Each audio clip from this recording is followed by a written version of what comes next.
សម្ដ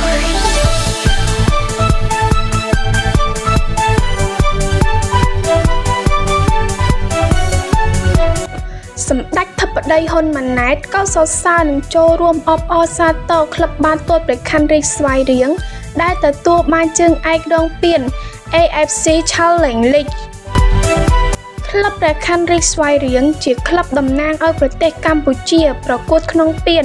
AFC Challenge League ដោយបានធ្វើការប្រកួតជម្រុះជាច្រើនដំណាក់កាលនិងឈ្នះជាបន្តបន្ទាប់ជាមួយនឹងបណ្ដាក្លឹបបាល់ទាត់ផ្សេងទៀតនៅក្នុងតំបន់មុននឹងឈានមកដល់ការប្រកួតវគ្គផ្ដាច់ព្រាត់នេះដែលនេះគឺជាមោទនភាពសម្រាប់ប្រទេសកម្ពុជាលើវិស័យកីឡាបាល់ទាត់បើទោះជាមិនទទួលបានលទ្ធផលវិជ្ជមាននៃការប្រកួតវគ្គផ្ដាច់ព្រាត់កាលពីម្សិលមិញក៏ដោយ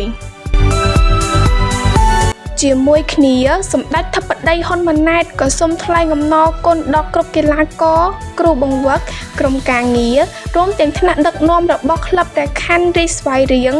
ទោះបីជាមិនអាចក្លាយជាជើងឯកក្នុងពាន AFC Challenge League ប៉ុន្តែទាំងកីឡាករគ្រូបង្វឹកក្រុមការងាររួមទាំងថ្នាក់ដឹកនាំបានខិតខំអស់ពីកម្លាំងកាយចិត្តក្នុងការប្រកួតប្រជែងរហូតដល់ទីបញ្ចប់ហើយការចាញ់ឬឈ្នះជារឿងធម្មតានៅក្នុងការប្រកួតកីឡា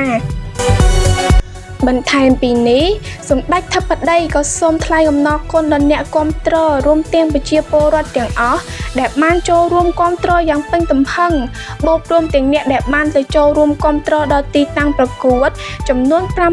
51,610 នាក់ដែលអ្នកដែលបានចូលរួមគាំទ្រតាមគ្រប់រូបភាពនិងគ្រប់ទីកន្លែងដែលការនេះនឹងកាន់តែជំរុញវិស័យកីឡាបាល់ទាត់កម្ពុជា